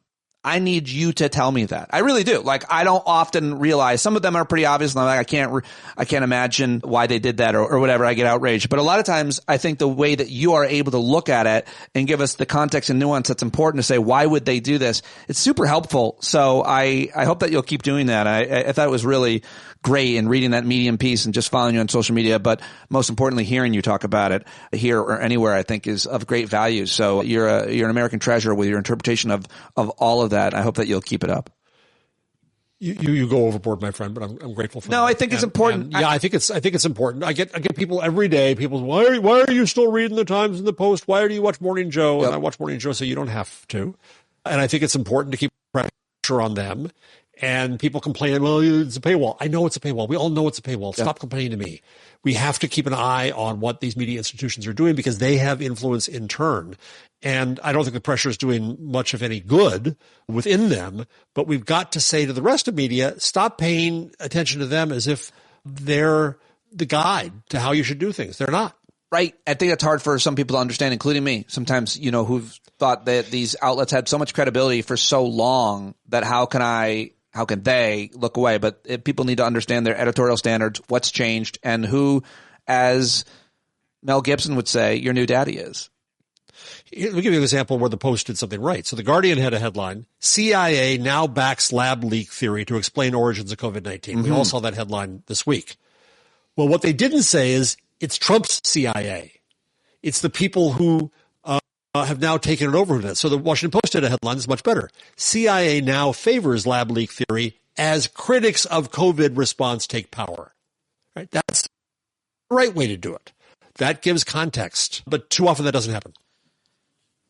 Well done. Well done. Your work is important. It's important to me and a lot of others. I really appreciate it, as well as your mentorship, friendship, and you're just very handsome. I like to look upon your face. No. No, you don't think so? I'm old, but what happens? I got bad teeth. I got rosacea. I got a big nose. I got to trim my eyebrows now. With age, the hair comes in your ears and your nose. It's just an. I don't know. I feel like the way your face comes together, it really, all those, imperfections add up to a really beautiful man. All right, bud. Thank you so much. Bless you, friend. There he goes, everybody. Jeff Jarvis, buzzmachine.com. Get his books. Support him on social media, where he is huge on Blue Sky now. And, of course, always listen to him here on the show. We love Jeff Jarvis, and there's nobody like him. I'm always happy when he joins us. You know what else is one of a kind? It's Eric Segall. I called him yesterday, even though I just talked to him on Sunday. I just had to know what his thoughts were around this argument, whether or not the federal government can condition federal aid after a disaster to states based on whatever their policies are. Segall had both his opinion and his legal opinion, and he separates them right at the end, stay till the very end, just in case his opinion confuses you or upsets you. Anyway, I called him up yesterday. We talked. Here it is. It's the legal eagle, Eric Segall, explaining the constitutionality of what Republicans are trying to do vis-a-vis conditioning federal aid to Californians.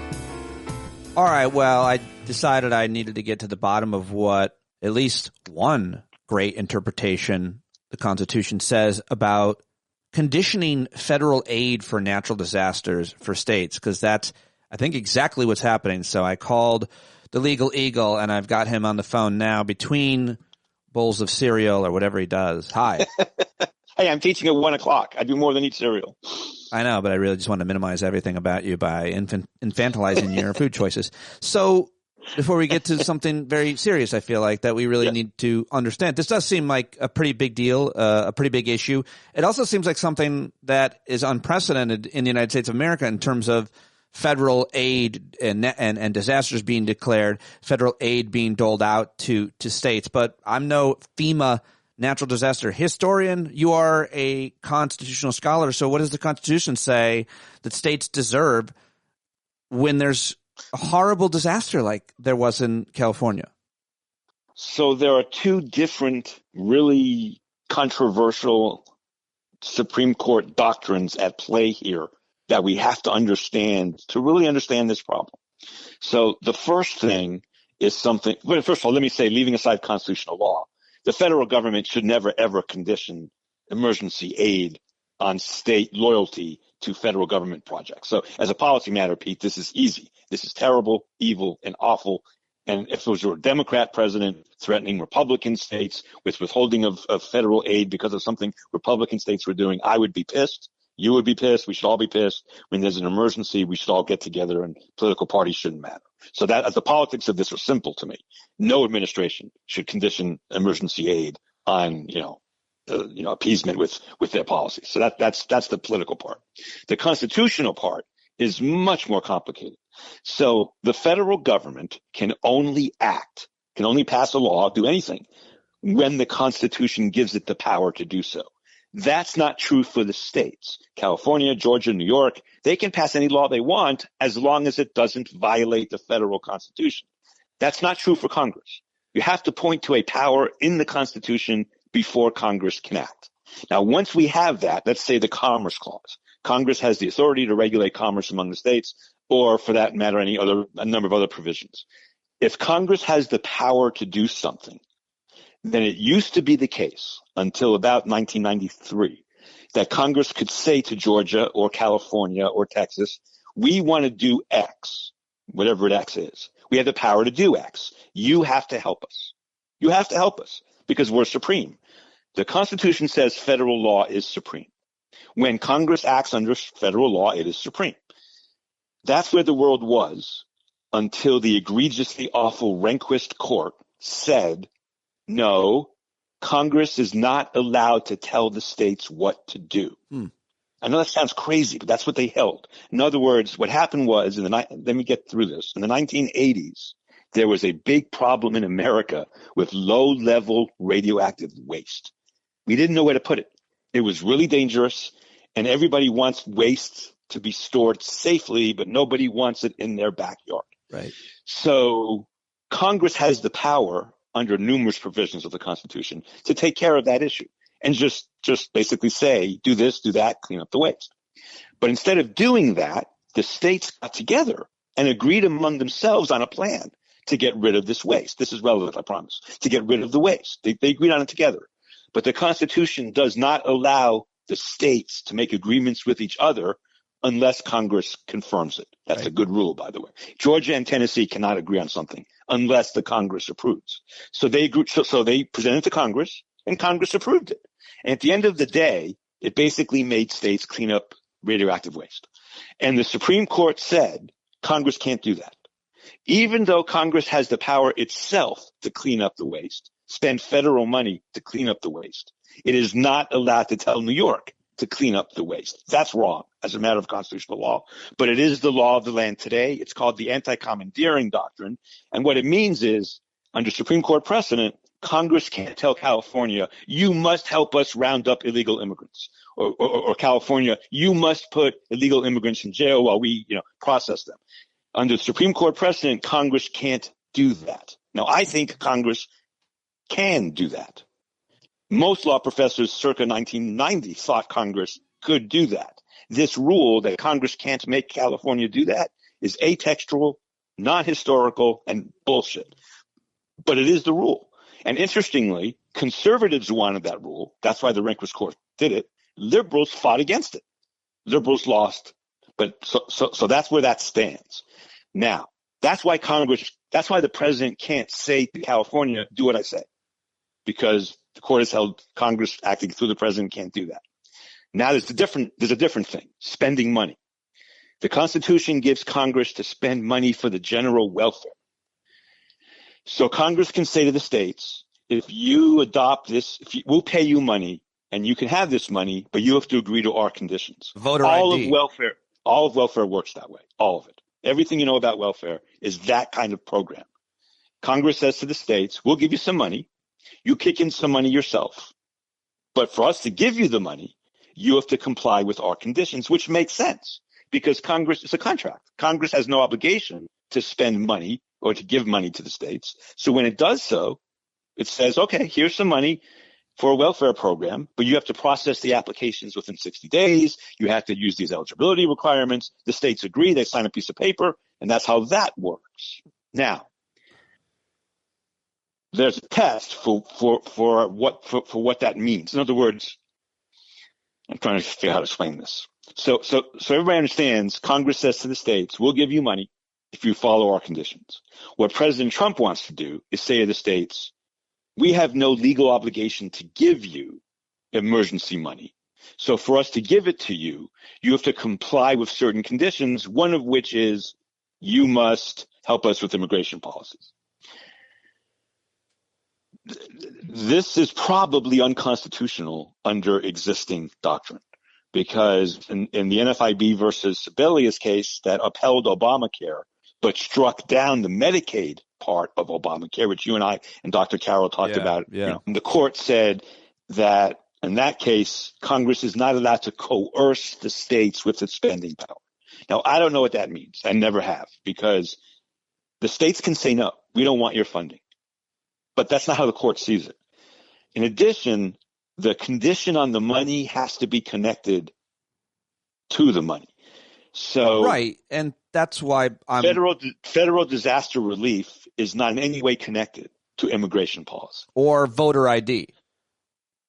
Yeah, correct. Which is one of the things being proposed that they have to comply with. Right. You know, the very simple way of trying to understand this for people right now is under Republicans and Donald Trump, they're telling blue states, you need to change your laws to whatever we want them, or you're not going to get federal aid or any other number of federal. Yes, but Pete, yes, Pete, that's right. But I really have to make this clear for your audience who trusts me and has trusted me. Sure.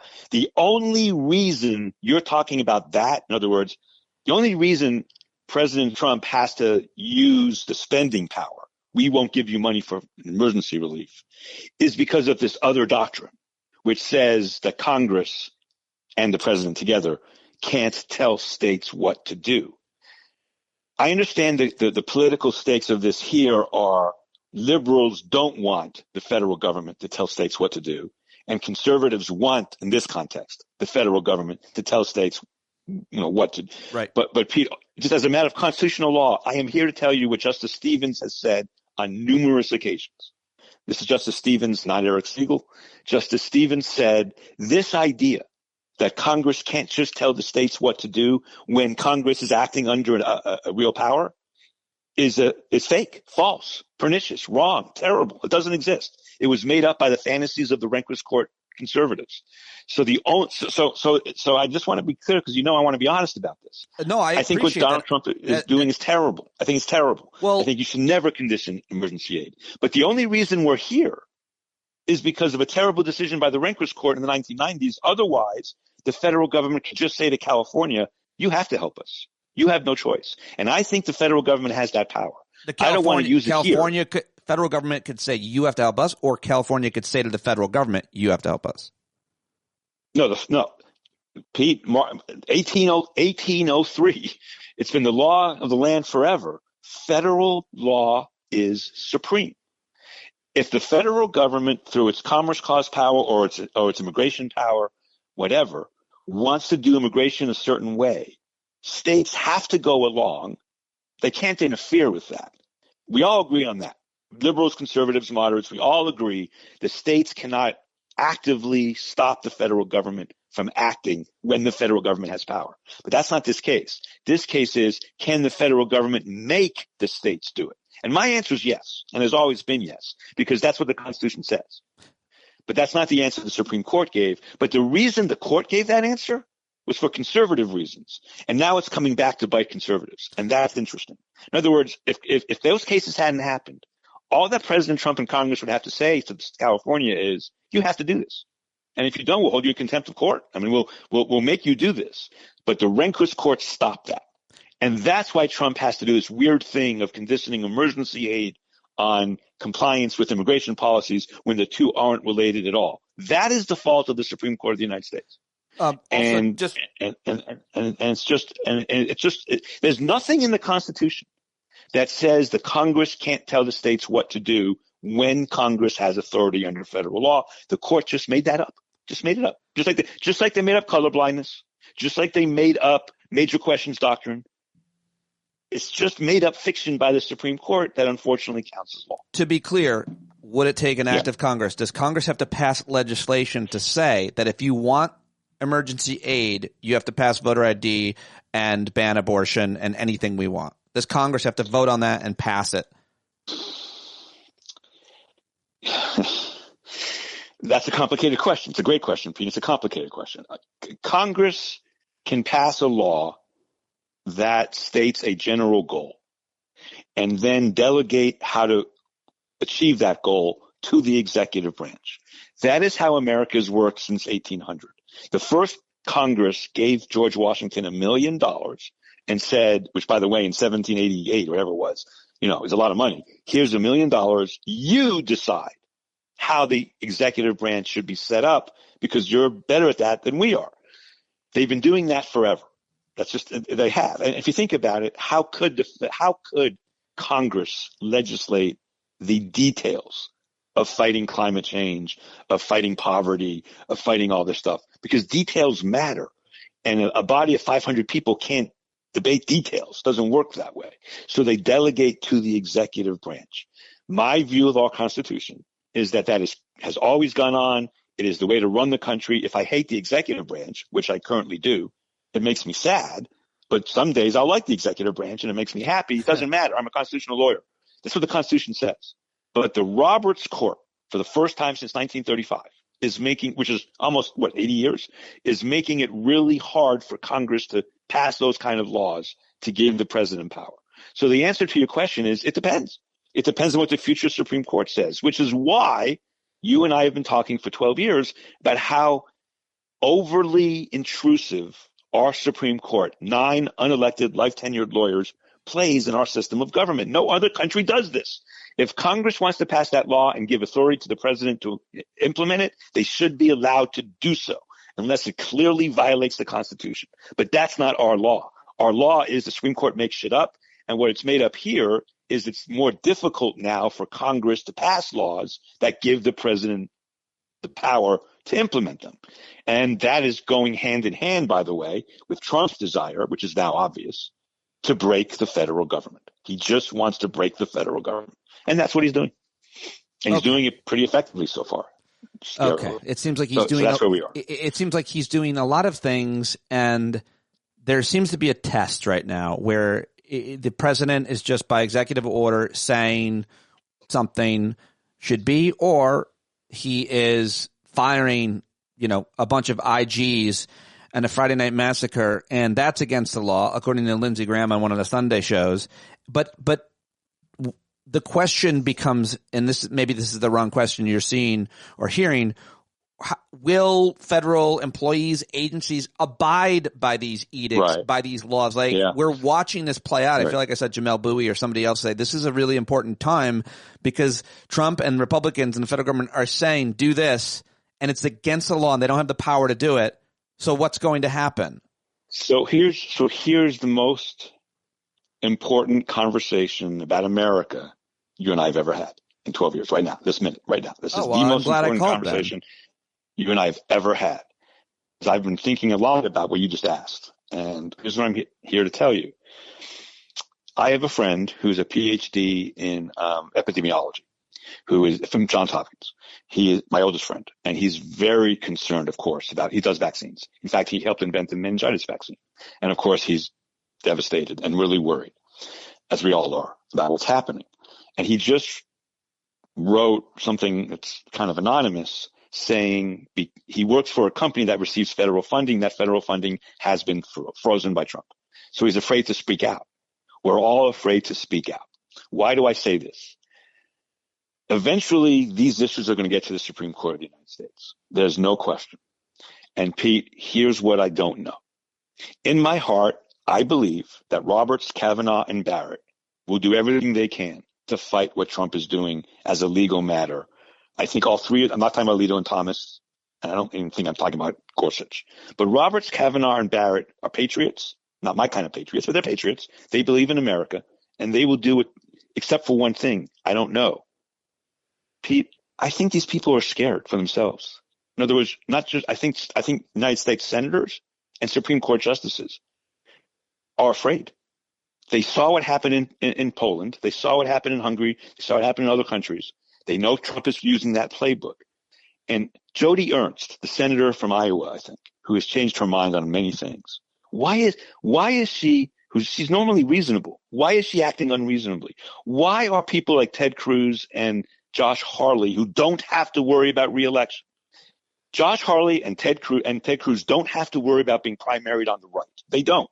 But they're going along. Why are they doing this? I mean, I don't know about that. They're afraid. I think that political analysis might be, not for Ted Cruz. Ted Cruz had no chance.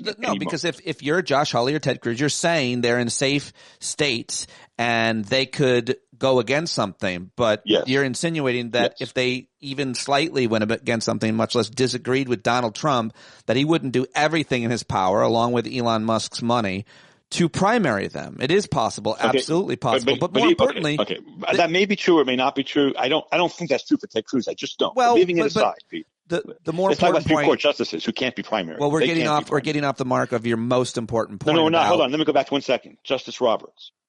There is not a legal scholar in America, left or right, who predicted the immunity decision. Not one. In other words, the conservatives thought he would do the right thing and write a, kind of quasi decision. Right. The liberals even thought he'd do the right thing. No one saw that coming. We were all wrong. Every one of us, from Segall to Tribe to Dorff to Volokh to all of them. We were all, Randy Barnett, we were all wrong.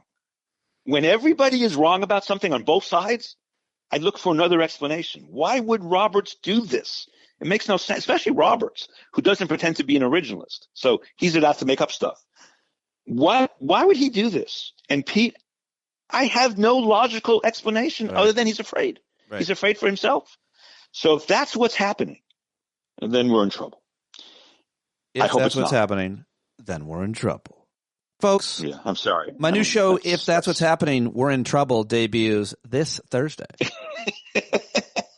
I mean, I'm sorry to be so serious, Pete, but no. This is why I called you. This is what I wanted your analysis on the constitutional issue around federal aid. But also, I'm glad we got to this. So I'll let you go. And so I do want to defend one thing I said because I'm worried it's going to be misconstrued. Sure. In my personal morality, the federal government should never, ever, ever, ever, ever condition emergency aid on anything, basically. And in my constitutional world, the federal government is allowed to tell the states what to do, which is not the current law. I'm willing to live with that, even knowing that there'll be administrations that I don't like politically, and there will be administrations that I like politically. Giving the federal government the power to tell states what to do is a big power. But Pete, that's what the Constitution says. And it's not for the Supreme Court to change it, and they have. So to have fidelity to our Constitution, which I think these days is pretty important, we have to say, no, Supreme Court, you just can't make this shit up. But we are in this spot because the court has made shit up. And I think that's really wrong. Having said all of that, that doesn't tell politicians what to do. It is completely immoral to condition emergency aid on any political decision. It's just completely immoral and shouldn't be done by any administration. Okay? Thank you. Made it clear. Appreciate you. Yep. Thanks. All right. There he goes. Eric Segall. Thank you very much, Eric Segall. Go support him in all the ways. Follow him on social media. He'll join us in Las Vegas. You'll get to meet him and see how tall he is. And thank you very much to Jeff Jarvis as well. Support both of them. Go to the show notes if you haven't and follow them and support them on social media. Reach out to them if you like. Email them. Thank them for joining me on the show. Thank John Carroll for writing and performing the music for the show. Follow him and support him. Buy his new album, johncarroll.org, and write a rating and review for the show. Follow me on YouTube and Blue Sky and Instagram and all the rest. You're the best. Thank you very much for joining me all the way to the end. Here, you bumblebees, and I'll talk to you right here tomorrow. Hey, you